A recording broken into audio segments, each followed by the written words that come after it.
Hey guys, it's me, Veles-Sage. Today, I am going to be discussing the upcoming Marvel film The Eternals, based on the comic of the same name. I will be doing a series of vids about them as there's a lot to talk about. In this, I will be exploring their origins, how they were made, their connection to other groups in Marvel, and what they are capable of. Then, I will discuss the movie in the next vid and go over the characters appearing in it, and their histories from the comics.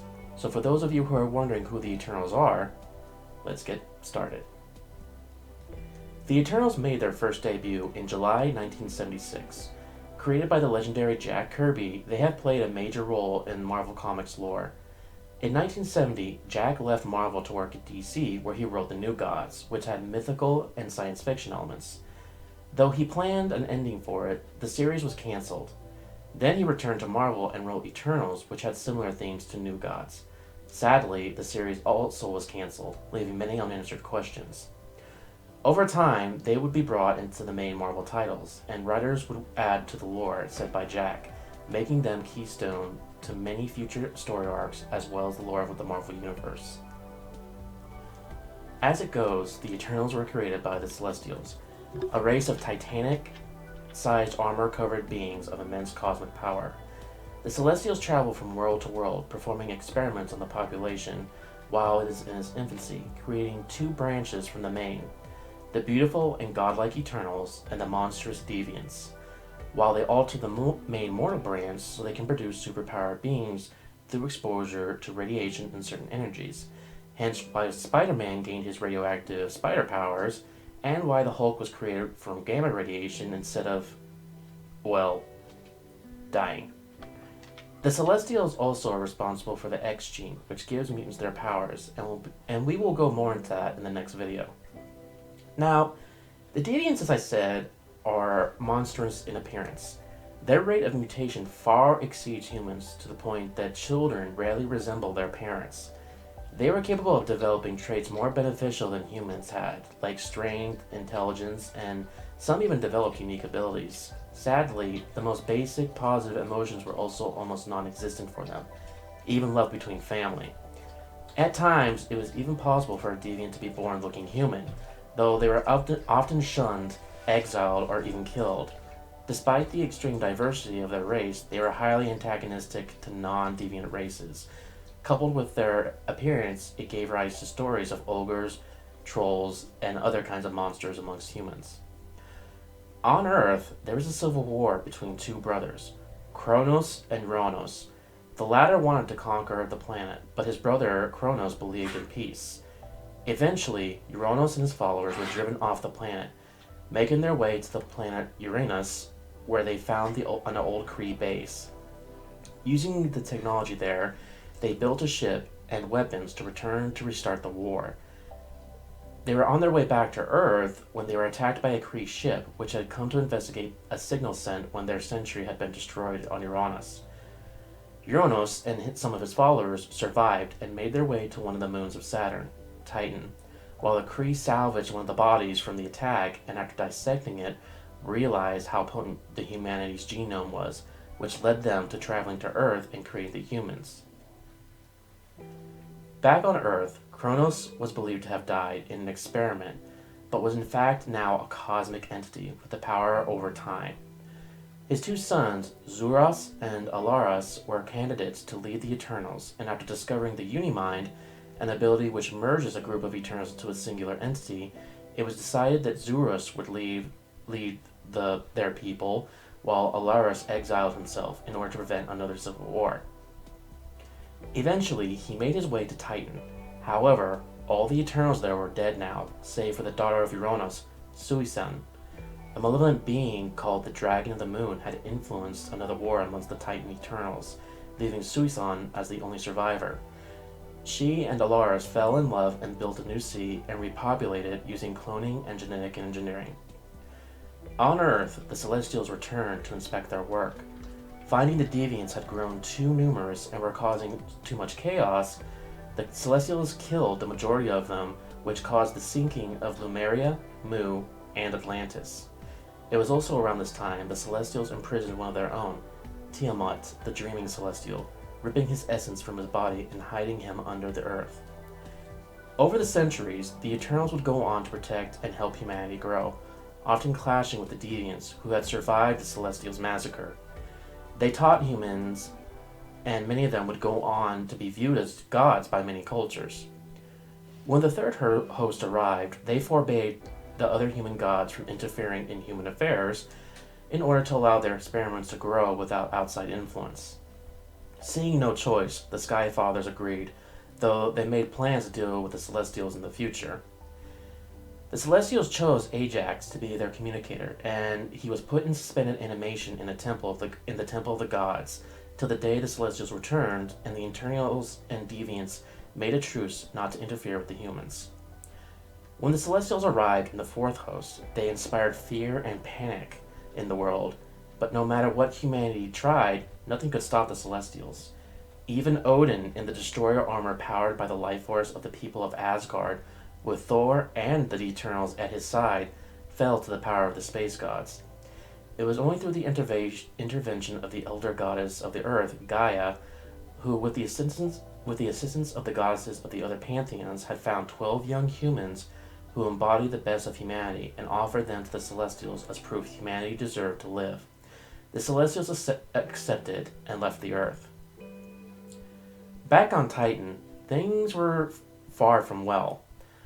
While the Titan Eternal enjoyed a peaceful life, Alaros and Suisun had two sons. One was Star Fox, later known as Eros, and the other was Thanos. Thanos suffered from a rare genetic condition called Deviant Syndrome. While he had all the powers and abilities of a normal Eternal, his appearance more closely resembled that of a Deviant. Eventually, he would grow up becoming the Mad Titan, obsessed with death. Decimating Titan's population, killing and dissecting his own mother, but leaving his father alive to witness his son's evil firsthand. Alaris would plead to his father for assistance, and Kronos would create Drax the Destroyer to kill Thanos. Thanos would commit many evil acts throughout his life, becoming one of the greatest and deadliest enemies of the heroes of Earth and the universe at large. The Eternals would reveal their existence to the humans, with some of their number even joining the Avengers, and actively protected the planet from threats. However, the Eternal Sprite, bitter at his condition, would use the power of the Dreaming Celestial coupled with his own extraordinary powers of illusion to wipe the memory of all the Eternals save himself, stripping them of their powers and creating new identities for them while turning himself mortal. Eventually, the Eternals began to regain their memories and powers, and the Deviants used this opportunity to reawaken the Dreaming Celestial, who would go on to observe the planet while the Eternals went out to find the rest of those affected by Sprite's trickery. Since then, they have sporadically appeared in the comics, but we will soon be seeing them in the MCU as they will make their first live-action debut, and another comic series will be published focusing on them, written by Kieran Gillian, who some of you might know from his work on Young Avengers and The Wicked and the Divine. I'm really excited to see this series and can't wait to see how Kieran writes these characters.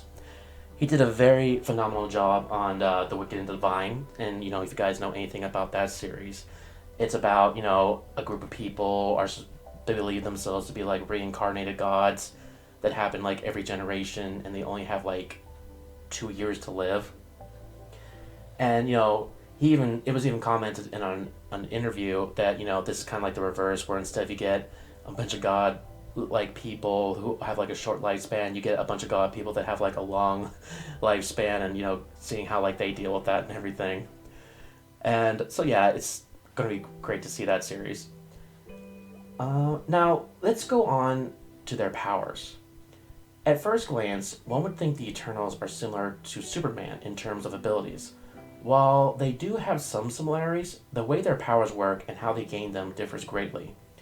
They can manipulate cosmic energy, have enhanced senses, durability, immortality, speed, strength, telekinesis, the ability to alter molecules, telepathy, and teleportation, amongst other psychic abilities. While all Eternals have the potential to use these powers, it requires a great amount of training to increase their skill at using these abilities. They use a numerical ranking system to explain how powerful they are for each superpower, 1 being the weakest and 5 the strongest. Usually they keep it all balanced, though some will focus more on a particular skill, such as the case of Makari, who dedicated all his time to increasing his speed, that he became so fast his body emitted tachyons, but at the cost of his other abilities being severely weakened. Another example is Cersei, who is said to be the only Class 5 at matter manipulation, greater than any other Eternal. She can alter the molecular structure, atomic structure of all living things and matter, but has trouble manipulating the subatomic matter. Unlike Makari, though, her abilities haven't weakened. One unique power they have is called the Unimind. It can be initiated by the Prime Eternal, the leader of the Eternals, and requires several others to join in, with the exact number varying over the years. The Unimind is a composite entity of those who joined in its creation, combining their power and intelligence. This is dangerous, even for the Eternals, and is often only used to help fight against a powerful foe, elect a leader, or help older Eternals bear the weight of immortality. Now, there are some continuity issues with the Eternals, simply due to how over time Marvel will try to update their work and new writers will add and rewrite things or make errors. Also, this is also just a quick overview of the Eternals, and there's a lot more to go over, but I'll leave you guys to continue to do that research yourselves, and I highly recommend you reading the series. On a sad note, however, it seems we are going to have to wait even longer for the movie to come out due to the COVID-19 pandemic. Eternals, along with several other Marvel projects, has been pushed back to later next year, with Eternals coming out in November 2021.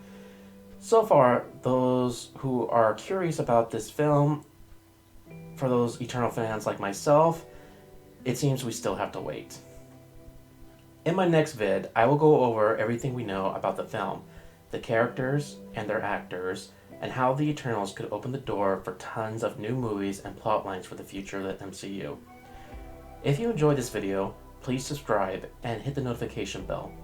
This is Veles-Sage. Peace and blessings to you all.